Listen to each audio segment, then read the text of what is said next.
కాదు రెండు కాదు రాష్ట్రం ఇంకా 2 సంవత్సరాల పాలన కూడా పూర్తి కాలేదు. రేపో మాపో ఎప్పుడో సంబరాలు చేసుకోవడానికి కూడా ఆడిటోరియంలు వెతుక్కుంటున్నారు. కానీ 2 సంవత్సరాల పూర్తి కాకముందే ఎన్ని కాంట్రాక్టులు చూడండి. New college of veterinary science at Kodangal 145 కోట్ల కాంట్రాక్టు కేఎల్ఎస్ఆర్ ఇన్ఫ్రాటెక్కి. పరిగి నుంచి వికారాబాద్కు రోడ్లు వేయడానికి 185 కోట్లు ఇదే కేఎల్ఎస్ఆర్ ఇన్ఫ్రాటెక్కి. బషీరాబాద్ టు మైలావర్ రోడ్ వికారాబాద్ జిల్లాలో 116 కోట్ల కాంట్రాక్టు కేఎల్ఎస్ఆర్ ఇన్ఫ్రాటెక్కి. లిఫ్ట్ ఇరిగేషన్ స్కీమ్ పాలేరులో సూర్యాపేటలో కేఎల్ఎస్ఆర్ ఇన్ఫ్రాటెక్కే 191 కోట్లు. Rajiv Gandhi lift irrigation scheme సూర్యాపేటలో 319 కోట్లు కేఎల్ఎస్ఆర్ ఇన్ఫ్రాటెక్కే. రిమైనింగ్ వర్క్స్ ఆఫ్ పైప్లైన్స్ హెచ్ఎండబ్ల్యూఎస్లో కేఎల్ఎస్ఆర్ ఇన్ఫ్రాటెక్కే 168 కోట్లు. ఇలా ఇన్ని కోట్ల కాంట్రాక్ట్లు. లేటెస్ట్ రేవంత్ రెడ్డి గారు పెట్ ప్రాజెక్ట్ ఆయన వెబ్సైట్లో పెట్టుకున్నాడు. కేఎల్ఎస్ఆర్ ఇన్ఫ్రాటెక్ వెబ్సైట్లోకి వెళ్ళి తీసుకున్న స్క్రీన్ షాట్ ఇది. ఎందుకంటే ఇప్పటి వరకు అవార్డు అయిందా లేదా బయటకైతే చెప్తలేరు, కానీ ఆయన పెట్టుకున్నట్టు young India integrated schools, young India integrated residential schools నిర్మాణం కాంట్రాక్ట్లు కూడా ఇదే కేఎల్ఎస్ఆర్ అనే కంపెనీకి ఇస్తున్నట్టు వాళ్ళు వెబ్సైట్లో పెట్టుకున్నారు. సరే, కాంట్రాక్ట్లు సర్వసాధారణంగా వస్తాయి. ఇవి మేము సూర్యాపేట్కి, కోదాడికి, సంగారెడ్డికి రాసిన ఆర్టీఐ ప్రశ్నలు. ఈ కేఎల్ఎస్ఆర్ ఇన్ఫ్రాటెక్ కంపెనీకి మీరు ఇచ్చిరు కదా, వాళ్ళ ఆర్థిక లావాదేవీల సంగతి ఏంటిది, వాళ్ళ ఫైనాన్షియల్ స్టెబిలిటీ ఏంటిది, వాళ్లకు ఏ బేసిస్కి ఇచ్చినారు మీరు, ఈ కంపెనీ ఏమైనా దివాలా తీసిందా, ఇన్సాల్వెన్సీ కేసు ఏమైనా నడుస్తుందా అని మేము ఆర్టీఐ ద్వారా పలానా అధికారులను, roads and buildings department, irrigation department వాళ్ళను అడగడం జరిగింది. అడిగితే వచ్చిన రిప్లైస్ ఇవి. కొందరేమో మేము సమాచారం ఇవ్వలేము అని, no representation or clarification has been submitted by KLSR infratech, వాళ్ళు ఏమి ఎలాంటి సమాచారం ఇవ్వలేదని. ఒకళ్ళేమో సంగారెడ్డి నుంచి వచ్చిన రిప్లై, వాళ్ళు ఈ కాపీ మెయిల్ చేశారు. వాళ్ళ చార్టెడ్ అకౌంటెంట్, కేఎల్ఎస్ఆర్ ఇన్ఫ్రాటెక్ యొక్క సంస్థ చార్టెడ్ అకౌంటెంట్, వాళ్ళు అందులో ఏం చెప్పినారు అని అంటే 2014 నుంచి 2025 వరకు వీళ్ళ కంపెనీకి ఎలాంటి ఇన్సాల్వెన్సీ అండ్ బ్యాంక్రప్సీ కోడ్ కేసులు లేవు, ఎలాంటి కేసులు అయితలేవు అని వాళ్ళు చెప్పడం జరిగింది. ఎందుకు ప్రధానంగా ఇవాళ ఇది పెడుతున్నాము అంటే, 2 రోజుల క్రితం 14 నవంబర్ 2025 గౌరవ సుప్రీంకోర్టు ఒక కేసును తీసుకోవడం జరిగింది. చెన్నై నుంచి ఆ కేసుని ట్రాన్స్ఫర్ చేసి సుప్రీంకోర్టుకు ఆ కేసు తీసుకోవడం జరిగింది. ఆ కేసు ఏదో కాదు, దేశంలో సంచలనం సృష్టించిన కేసు.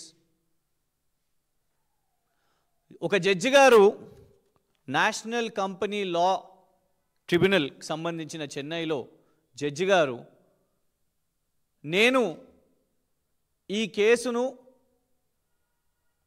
ఎలాంటి తీర్పు ఇవ్వను, ఎందుకంటే ఒక కంపెనీకి ఫేవరబుల్గా ఆర్డర్ ఇవ్వాలి, తీర్పు ఇవ్వాలని నాకు పైనున్న జడ్జిల నుంచి నాకు ఒత్తిడి వస్తున్నది అని చెప్పి ఆ జడ్జి గారు తప్పుకున్నారు. ఆ కేసు ఏదైతుందో, ఆ కంపెనీ కేసు ఏదైతుందో అదే ఈ కేఎల్ఎస్ఆర్ ఇన్ఫ్రాటెక్ యొక్క కేసు.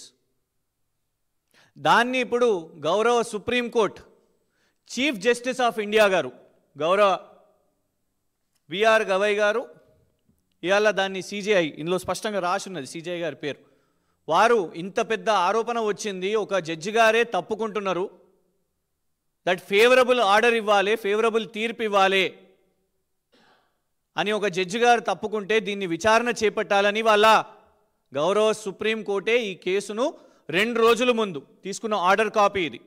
ఇగోండి supreme court of India record of proceedings. ఒత్తిడి పెట్టింది ఎవరో సుప్రీంకోర్టు విచారణ చేపడుతుంది.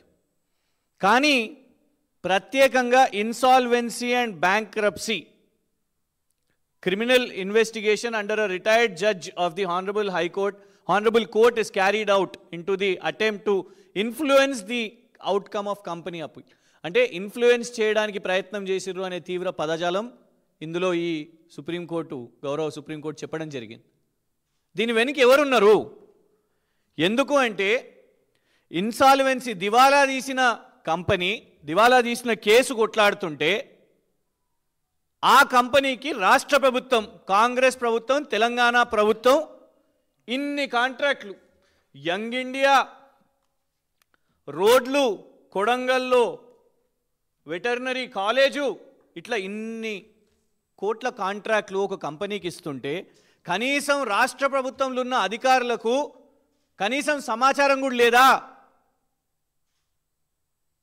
సుప్రీంకోర్టే కేసు టేకప్ చేస్తే దీని వెనుక ఒత్తిడి పెడుతుంటే, ఎందుకంటే ఇన్సాల్వెన్సీ అండ్ బ్యాంక్రప్సీ కోడ్ చట్టాల ప్రకారం ఒక కంపెనీ దాని ఫైనాన్షియల్ స్టెబిలిటీ క్వశ్చనబుల్ ఉంటే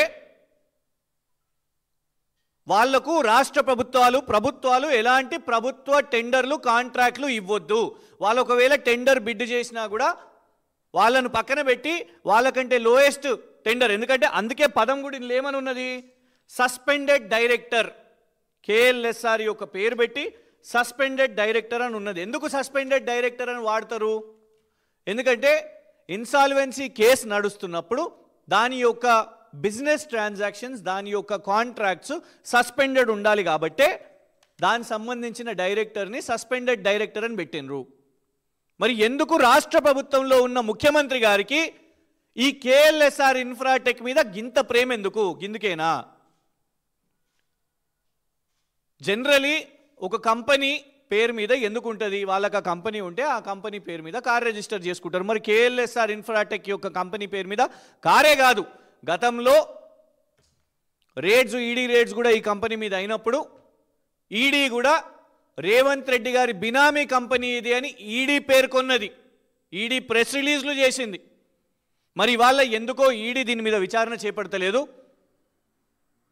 ఎందుకు కేంద్ర ప్రభుత్వం దీని మీద విచారణ చేపడతలేదు? ఇలా చాలా స్పష్టంగా ఉన్నది.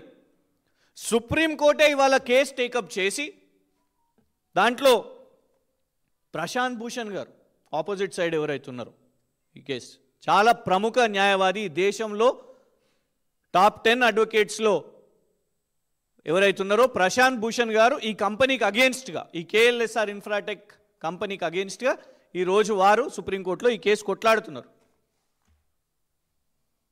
మరి ఎందుకు రేవంత్ రెడ్డి గారికి కేఎల్ఎస్ఆర్ ఇన్ఫ్రాటెక్ మీద అంత ప్రేమ వచ్చింది? ఇదే కంపెనీకి ఏ కంపెనీ కేసులో ఒక జడ్జి గారి మీద ఒత్తిడి వస్తే దేశంలోనే ఒక సంచలనం సృష్టించి ఇవాళ ఆ జడ్జి గారు తప్పుకొని ఇంకొక పైన ఒక పెద్ద జడ్జి గారు నా మీద ఒత్తిడి పెట్టినరు, ఫేవరబుల్ ఆర్డర్ ఇవ్వాలి, మెసేజెస్ కూడా ఉన్నాయని ఇవాళ సుప్రీంకోర్టులో ఆ విచారణ జరుగుతుంటే దాని వెనుక ముఖ్యమంత్రి రేవంత్ రెడ్డి గారు ఉన్నారా అని మాకు స్పష్టంగా అర్థమవుతున్నది. విచారణ డెఫినెట్గా చేయాలి. ఎందుకంటే ఒక జడ్జి గారి మీదనే ఒత్తిడి వచ్చిందంటే దాని వెనుక ఎవరెవరున్నారు? ఈ రాష్ట్ర ముఖ్యమంత్రి ఉన్నాడా? ఎందుకంటే ఈ రాష్ట్ర ముఖ్యమంత్రి రేవంత్ రెడ్డి గారు అదే కంపెనీకి పదే పదే ఇన్ని కాంట్రాక్ట్లు ఇస్తున్నారు. 2 సంవత్సరాలు పూర్తి కాకముందే ఇన్ని కాంట్రాక్ట్లు ఒక ఇన్సాల్వెన్సీ కేసు, బ్యాంక్రప్సీ కేసు ఎదుర్కొంటున్న కేఎల్ఎస్ఆర్ ఇన్ఫ్రాటెక్ కంపెనీకి ఇవ్వడంలో రేవంత్ రెడ్డి గారి ఇంట్రెస్ట్ ఏముందో వాళ్ళు చెప్పాల్సిన అవసరం ఉన్నది. యంగ్ ఇండియా అని పెట్టింది కూడా ఈ స్కూళ్ళు గిందుకేనా? ఒకవైపు గురుకుల పాఠశాలల్లో కనీస సౌకర్యాలు కూడా అందించినటువంటి అబ్సల్యూట్ ఫెయిలియర్ అవుతున్న రేవంత్ రెడ్డి గారి ప్రభుత్వం, పిల్లలు రోడ్ల మీదకి వస్తున్నారు, సరైన భోజనం లేదు, గుడ్డు కూడా గాయమైపోయింది, ఉన్న గుడ్డు కూడా పెట్టలేని పరిస్థితి. రోడ్ల మీదకి వస్తుంటే పోలీసులను మఫ్తీలో పంపించి ఆ విద్యార్థినులను అరెస్ట్ చేస్తున్న పరిస్థితి. కానీ గురుకుల పాఠశాలలను పక్కన పెట్టేసి కేఎల్ఎస్ఆర్ ఇన్ఫ్రాటెక్కి కాంట్రాక్ట్లు రావడానికి కోసం యంగ్ ఇండియా స్కూళ్ళని వాళ్ళ టేకప్ చేసిర్రు. ఇలాంటి కాంట్రాక్ట్లు ఫేవర్